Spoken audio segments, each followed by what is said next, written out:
주 예수보다 더 귀한 것은 없네.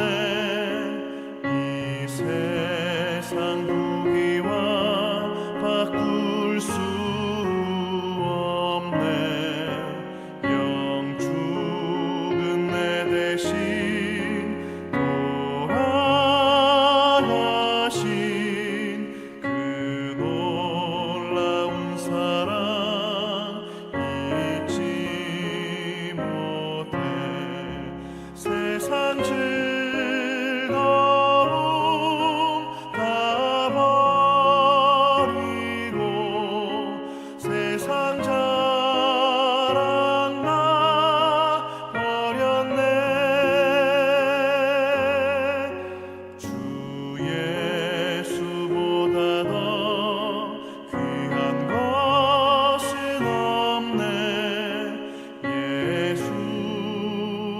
예수밖에는 없네. 주 예수보다 더 귀한 것은 없네. 이 세상 명예와 바꿀 수 없네. 이전에 즐기던 세상 일도 주 사랑하는 마음 맺지 못해. 세상 즐거움 다 버리고 세상 자랑 다 버렸네. 주 예수보다 더 귀한 것은 없네. 예수밖에는 없네.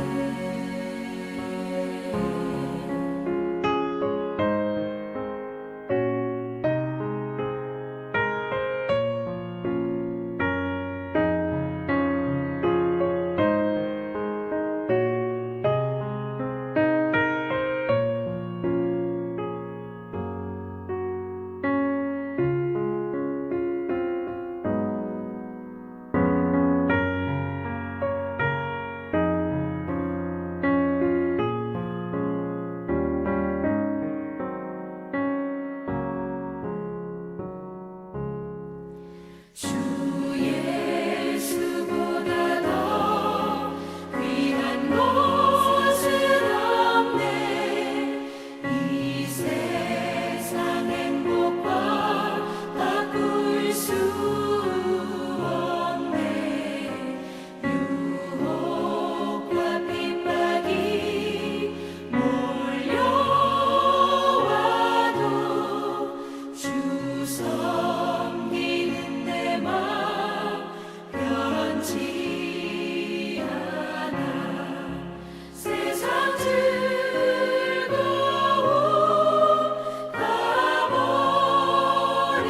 버리고 세상 자랑 다 버렸네.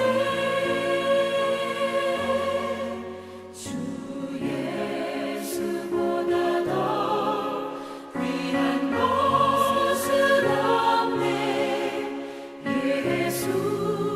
예수밖에는 없네.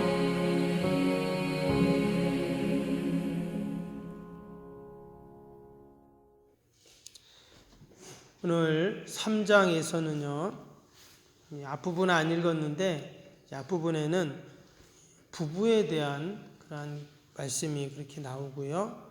이제 8절에서부터 마지막 절까지는 고난에 대한 그런 말씀이 쭉 이어지게 됩니다.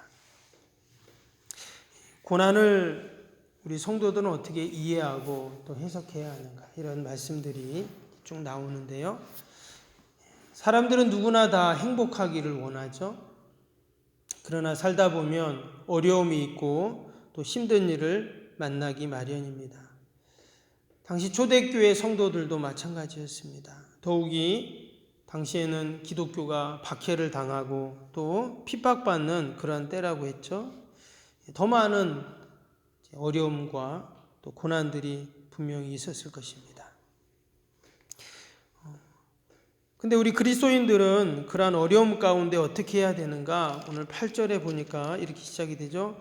마지막으로 말하노니 너희가 다 마음을 같이하여 동정하며 형제를 사랑하며 불쌍히 여기며 겸손하며 이랬습니다. 한마디로 형제의 아픔을 모른 척하지 말고 나의 아픔으로 여기고 마음을 같이 해라, 이런 말씀이죠.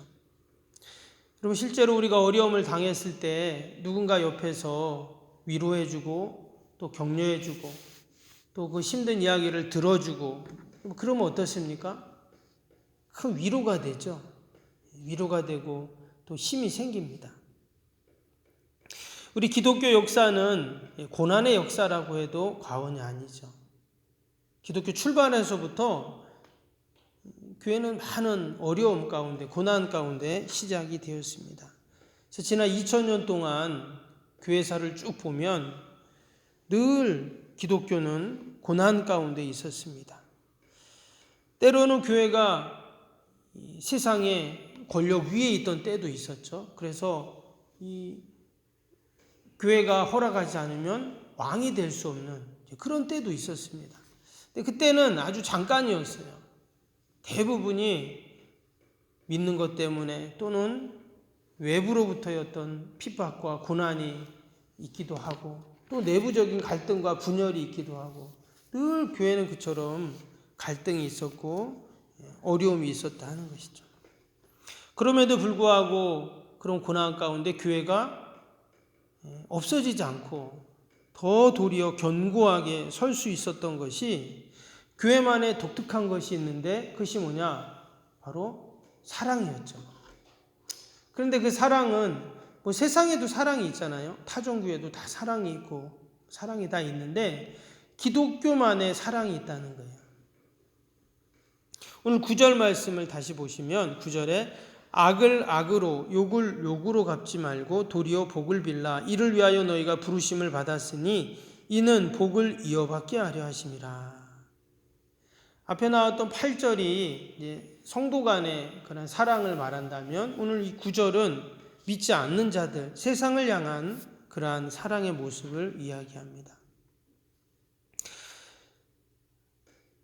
혹시 터키를 여행을 다녀오신 분이 있을 수도 있는데 TV에서도 종종 이렇게 세계 테마 여행 같은 데도 터키 프로그램이 이렇게 나오는 것을 이렇게 봅니다. 혹시 갑바도기아라고 이제 들어보셨나 모르겠는데, 근데 오늘 우리 지난번에 1장 읽었을 때 이 베드로 전서를 보내는 수신자들이죠. 본도, 갈라디아, 갑바도기아, 아시아, 비두니아 이런 데 있는 교회에 편지를 한다 이렇게 나왔잖아요. 근데 거기에 보면 갑바도기아라는 데가 있어요. 지금도 터키 중부에 보면 이 갑바도기아라는 그러한 아주 유명한 관광지가 있습니다. 여기는 해발 한 1000m 고지에 있는 화산 활동으로 인해서 만들어진 귀한 괴석들이 막 있는 그런 지역이거든요. 근데 여기에 뭐가 있냐면 암굴 교회가 있습니다. 그러니까 돌을 파가지고 땅을 파가지고 교회를 만든 거예요. 근데 얼마나 많은가 하면 무려 350개나 되는 그 동굴 교회가 발견이 되었습니다. 근데 그 동굴 교회에 왜 이렇게 교회가 많은가? 그러니까 많은 당시의 초대교회 성도들이 그곳에 와서 숨어서 지냈다는 거예요. 심지어 그 데링후유라는 그런 동굴 교회가 있는데 여기는 그 깊이가 85m랍니다. 그리고 그 안에 지하 7층까지 그렇게 파놓은 거예요. 무려 5,000명 정도를 수용할 수 있는 그런 큰 교회였어요. 또 수많게 또 탈출구를 만들어 놓고 가짜 통로를 만들어서 혹이라도 적들이 막 침입하면 언제든지 피할 수 있는 그런 동굴 교회를 만들어 놨다는 거예요. 그러면 이게 뭘 말할까요? 당시 기독교 박해가 초대교회 때 이렇게 이방교회였는데도 그렇게 많이 힘들고 어려웠다라는 것을 짐작할 수 있는 그런 유적이죠. 그런데 그런 외부로부터의 핍박과 고난이 많았음에도 불구하고 오늘 구절을 다시 보시면 뭐라고 했어요? 악을 악으로, 욕을 욕으로 갚지 말고 도리어 복을 빌라, 이렇게 지금 말씀을 하고 있어요. 원래 구약의 율법에 보면 뭐라고 했냐면 눈에는 눈, 이에는 이, 들어보셨죠? 그렇게 나왔는데 지금 이 예수님의 그 말씀은 율법을 뛰어넘어서 도리어 악을 악으로, 욕을 욕으로 갚지 말고 복을 빌어줘라, 이렇게 이야기를 하고 있습니다. 그 내용이 잘 나온 게 그 산상수훈이잖아요. 그래서 예수님께서 뭐라고 하셨습니까? 눈에는 눈, 이에는 이로 갚으라고 하였다는 것을 너희가 들었으나 나는 너희에게 이르노니 악한 자를 대적하지 말라. 누구든지 오륜밤을 치거든 왼편도 돌려대며 또 너를 고발하여 속옷을 가지고자 하는 자에게는 겉옷까지 가지게 하며 또 누구든지 너로 억지로 오리를 가게 하거든 그 사람과 심리를 동행하라. 이게 예수님이 우리에게 말씀하신 사랑이죠. 여러분, 누군가가 제 오른밤을 탁 때리면 어떻게 해야 돼요? 이게 어디서 내 오른밤을 때려 하면서 나도 한 대 때려야 되는데 예수님은 야 그래 왼쪽도 때려라 이렇게 하라는 거예요. 참 희한하죠. 그러면서 뭐라 하셨냐면 그 마태복음 5장 44절에 너희 원수를 사랑하며 너희 박해하는 자를 위해 기도하라. 너희 원수를 사랑하고 박해하는 자를 위해 기도하라. 저는 어렸을 때 이 말씀이 좀 이해가 안 됐어요. 왜 원수를 사랑해야 되지? 원수는 말 그대로 원수인데 원수를 사랑하라. 저는 어렸을 때 이 말씀이 이해가 안 되더라고요. 근데 나중에 이제 커서 이 말씀 우리가 너무 잘 아는 말씀이고 많이 들었던 말씀이잖아요. 원수를 사랑하라. 나중에는 이 말씀이 어떤 말씀인지 조금은 이해가 되더라고요. 여러분, 왜 우리가 원수를 사랑하고 나를 박해하는 자를 위해서 우리가 기도를 해야 할까요? 바로 그 안에 하나님의 뜻이 있다고 믿는 것이 기독교 신앙이기 때문입니다. 여러분, 기독교 신앙은 늘 합력하여 선을 이루시는 하나님을 의지하는 게 기독교 신앙이죠. 어찌 보면 예수님이 말씀하신 사랑도 바로 그것이죠. 분명히 나를 박해하고 핍박하는 그 사람 속에 또 그 뜻 안에 분명히 하나님의 계획과 섭리가 있을 것이다 하는 것을 믿는 것, 이것이 기독교 신앙이고 때문에 우리가 사랑해야 된다라는 것입니다. 여러분, 고난당하는 것을 좋아하는 사람은 세상에 아무도 없을 것입니다. 그런데 또 우리가 살다 보면 고난당하지 않고 평탄하게 사는 사람도 아무도 없습니다. 하나님은 늘 하나님의 택한 백성들을 돌보시고 인도하시는데 왜 우리에게 이런 고난이 있는가? 우리는 그 고난 속에서 늘 하나님의 뜻을 찾고 또 고난 속에 숨겨져 있는 은혜와 복을 우리는 헤아려야 할 줄로 믿습니다. 우리가 어렸을 때 그 아이들 소풍을 가잖아요. 소풍 가면은 옛날에는 꼭 하는 게 있었어요. 보물찾기 했잖아요. 선생님이 이렇게 숨겨놓습니다. 여기저기 산에 숨겨놓으면 막 그걸 찾느라고 막 이리 뛰고 저리 뛰고 막 했던 기억이 나요. 여러분, 그 보물을 찾는 게 쉽지 않죠. 뭐 요즘에는 교회에서도 이렇게 애들 운동회 할 때 보물찾기 하면 어때요? 전부 다 한 명도 빠짐없이 다 보물을 찾을 수 있도록 그렇게 하죠.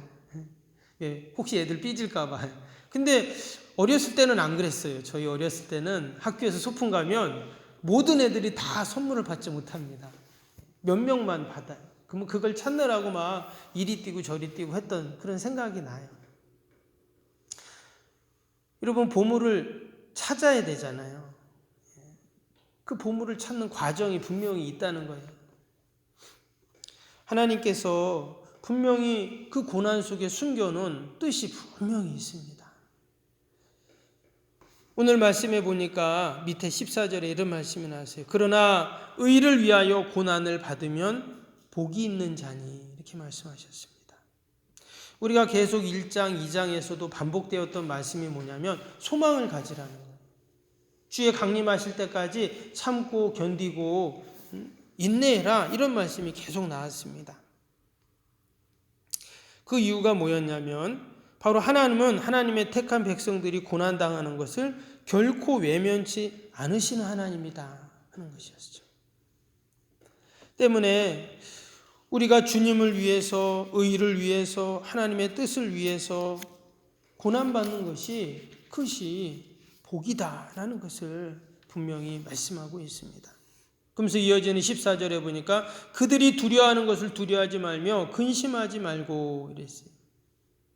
세상의 주인이신 우리 주님께서 우리를 돌보시고 늘 우리와 함께 하시는데 두려워하지 말라, 이런 말씀입니다.